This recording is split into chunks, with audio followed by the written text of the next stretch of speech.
بدأت الولاية الشمالية عمليات زراعة محاصيل العروة الشتوية هذا العام، ويرغب المزارعون في كافة أنحاء الولاية من تحقيق الإنتاجية العالية دعما للاقتصاد والاكتفاء الذاتي. بالنسبة للتحضير بتاع زراعة الفول، وهو البداية طبعا بتجهيز الأرض من حراسات ونظافة وكده.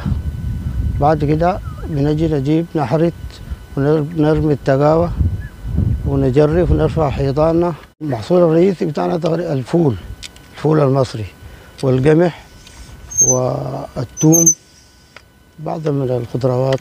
أراضٍ زراعية شاسعة وخصبة بدأ المزارعون هنا في منطقتي إيمان وحامد نارتي بوحدة شرق النيل الإدارية في تحضيراتها، رغم ما يواجهونه من تحديات يعتبرونها عائقا رئيسيا وتحول دون إنجاح الموسم الشتوي الذي يعول عليه كثيرا. أنا طبعا بديت بالفول، خلصنا من الفول بدينا في القمح، ويعني كمان المشاكل من أسمدة أرضية ليورا لكل هنا دي. وطبعا ناس البنك ما عندهم، وأنا مزارع بسيط ما بقدر أجيب الحاجات دي، وعلي بزرع عليه حاجة بسيطة اللي بيكفيني في البيت يمكن ما يكفيني ذاته.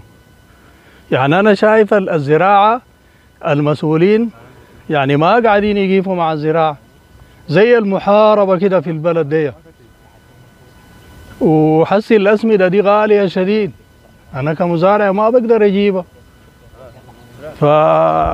فنتمنى إنه الناس المسؤولين، وزارة الزراعة والناس المسؤولين كلهم يقيفوا مع المزارعين، يشوفوا المشاكل، يجوا يشوفوا مشاكلنا في أراضينا ويحلوا لنا المشاكل. لكن كده أنا غايته شايف لي قدام تاني سنة سنتين تاني ما بيكون في زراعة قمح في البلد دي. المزارع ما طبعا ما عنده حاجة في يده. المزارع هو زي ما بقول ليه كلهم زي كده، ما عندهم حاجة يبدو بذاته الموسم الشتوي.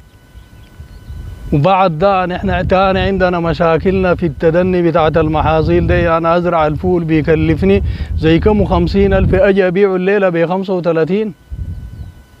هي مشاكل كثيرة جدا دي كمان. والله المشاكل اللي المفروض ما تتحل في السواقي، تتحل في المكاتب.